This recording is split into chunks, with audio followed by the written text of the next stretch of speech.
कि झूठे आरोपों का सामना करने वाले पुरुषों के लिए पर्याप्त कानूनी और भावात्मक समर्थन नहीं है। भारतीय न्याय संहिता की धारा 85 जैसे प्रावधानों के दुरुपयोग की समस्या भी बड़ी चिंता का विषय है। मैं माननीय मंत्री महोदय से अनुरोध करता हूं कि घरेलू हिंसा और उत्पीड़न से जुड़े कानूनों को जेंडर न्यूट्रल बनाया जाए ताकि सभी के साथ न्याय हो सके। अगर सिस्टम की कमी के कारण एक भी व्यक्ति अपनी जान दे देता है तो यह हमारे लिए आत्ममंथन का समय है। झूठे आरोप लगाने वालों पर सख्त कार्रवाई होनी चाहिए ताकि न्याय प्रणाली की निष्पक्षता और सच्चाई को बना।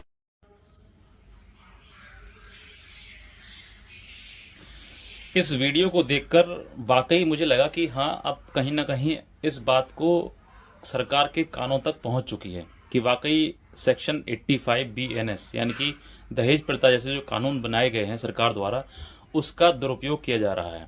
और इसी तरीके की चीज़ें जो है सामने अगर सरकार के लगातार आती रहें और ये चीज़ें पार्लियामेंट में बताती गई कि हाँ भाई इन सब चीज़ों का दुरुपयोग किया जा रहा है, तो कहीं ना कहीं आज न तो कल समय आने पर इन सब चीज़ों में बदलाव होगा।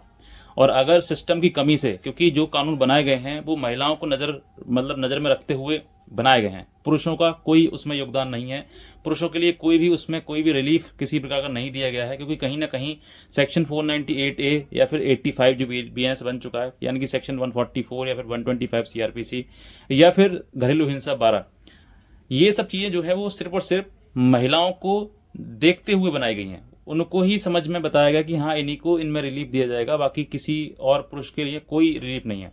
अगर इसी कानूनों का, अगर इन्हीं कानूनों का महिला कोई दुरुपयोग करती है तो इसका परिणाम जो किसको भुगतना पड़ता है? उसी पति को, उस पुरुष को जिसकी बेचारे की गलती है ही नहीं। और इसी की वजह से आज लोग जो है वो कहीं ना कहीं आत्महत्या कर रहे हैं।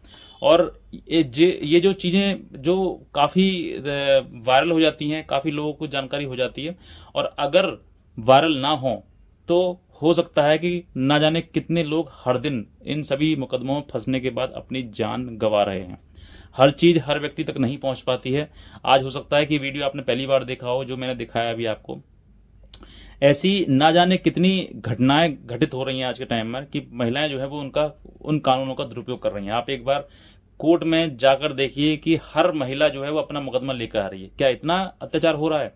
कहीं ना कहीं ये उस चीज का परिणाम है जो सरकार ने बनाई हुई है, जो सरकार ने कानून बनाई है महिलाओं के लिए, उनका दुरुपयोग का परिणाम है कि जिस वजह से छोटी सी भी कोई बात होती है और महिला मुकदमा लेकर कोर्ट में पहुंच जाती है, और फिर वो कहीं ना कहीं उसी चीज को बढ़ावा देते हैं जो कानून महिलाओं के लिए बनाया गया है।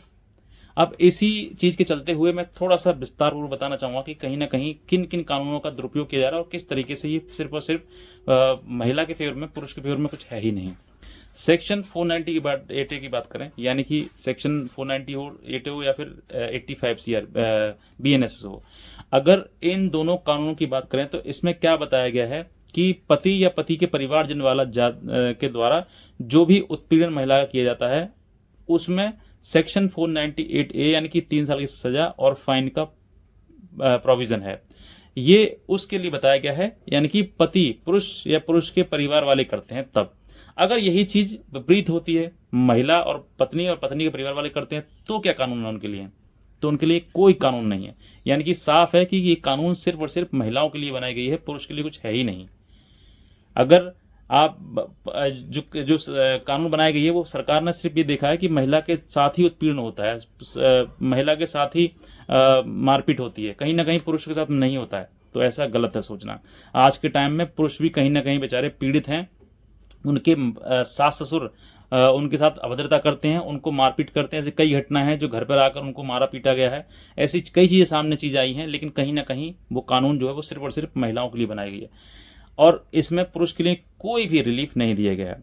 अब दूसरा बात करते हैं कानून की, सेक्शन 125 CRPC या फिर 144 BNS, जो BNS जो अभी बन चुका है। अब इसमें क्या बताया कि सेक्शन 125 यानी कि कहीं ना कहीं मेंटेनेंस की बात करते हैं, और मेंटेनेंस जो है वो पति को ही देना पड़ता है। अगर पत्नी पति को छोड़ रही है तब भी पति को देना है, पत्नी के कहीं अवैध संबंध है तब भी पति को देना है, पति कमाता है या नहीं कमाता है, या पत्नी खूब कमाती है लेकिन फिर भी पति को देना है मेंटेनेंस।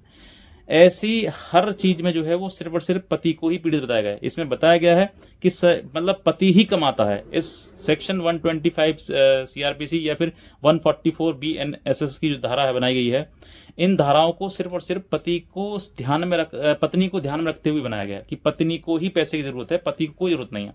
अगर पति विकलांग है और पत्नी अच्छी खासी कमा रही है तो पति के पास कोई अधिकार नहीं है कि वो मेंटेनेंस का मुकदमा करके अपनी पत्नी से मेंटेनेंस ले सके, लेकिन पत्नी के पास बहुत अधिकार है कि वो मेंटेनेंस ले सकती है।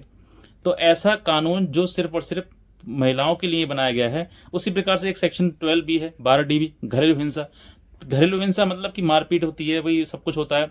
तो क्या सिर्फ पत्नी के साथ होती है? आज के टाइम में जो पति बेचारा मजबूर होकर कोई हत्या, अपना गला खुद दबा ले, वो कोई आसान बात है? अगर ऐसी चीजें घटनाएं घटित हो रही हैं तो ये सरकार के ऊपर भी सवाल खड़ा करता है, क्योंकि ये जो प्रकरण है, ये शादी का जो प्रकरण है वो हर घर में होना है। जहां पर लड़की है या फिर लड़का है तो वो उसमें शादी होनी ही होनी है। आज ये चीजें छोटे स्तर पर हो रही हैं, कल बड़े स्तर पर होंगी, और जब ज्यादा बड़े स्तर पर होंगी तो फिर तब समझ में आएगा कि हाँ वाकई ये चीजें गलत, इनका दुरुपयोग किया जा रहा है। तो इसीलिए ये घरेलू हिंसा जैसी जो चीजें हैं वो सिर्फ पत्नी के साथ में नहीं, पति के साथ भी होती हैं। पति भी बेचारा पीड़ित है। पति आज के टाइम में आप वीडियोस देख लीजिए, पता ना कितना वायरल हो रही है। कोई चप्पल से पिट रहा है, तो कोई सांप से कटवा दिया जा रहा है, कोई ड्रम में बंद करवा दिया जा रहा है। ये क्या हो रहा है? ये तो घरेलू हिंसा एक छोटी सी शब्द है, लोगों की हत्याएं करवाई जा रही हैं, जान ले ली जा रही है उनकी। ये क्या कानून है? इस कानून के, इन सब कानून को जो है सिर्फ महिलाओं को नजर में रखते हुए बनाया गया कि साहब इन सब पीड़ित हैं। मैं एक निवेदन करना चाहूंगा, अगर ये वीडियो मतलब भारत सरकार तक पहुंचती है तो मैं उनसे ये कहना चाहूंगा कि कानून बनाएं, लेकिन कानून सिर्फ महिलाओं के लिए बनाए गए ये सही नहीं है।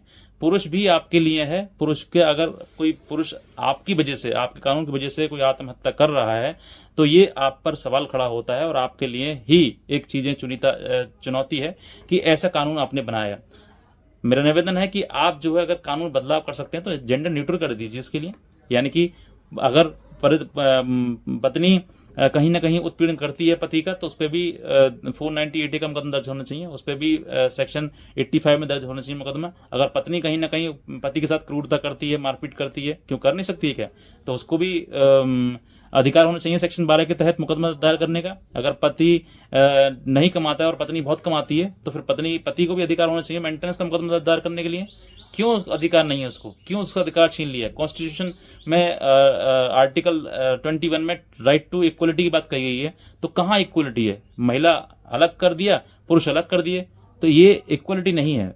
मैं यही चीज कहना चाहूंगा। अगर आप भी अगर इसके दर्शक हैं तो आप इस वीडियो को शेयर करिएगा और वहां तक पहुंचाइए जहां तक इस वीडियो को रिलीफ पहुंचते हुए वहां तक रिलीफ मिले, हर लोगों के लिए कानून में बदलाव आए, और कानून कहीं ना कहीं एक तरफा जो कानून है उसको दोनों तरफ बनाया जाए, यानी कि दोनों के लिए बनाया जाए। क्योंकि सिर्फ पति के लिए ही आवश्यक, पत्नी ही पीड़ित नहीं है, पति भी इसमें पीड़ित हैं बहुत सारे।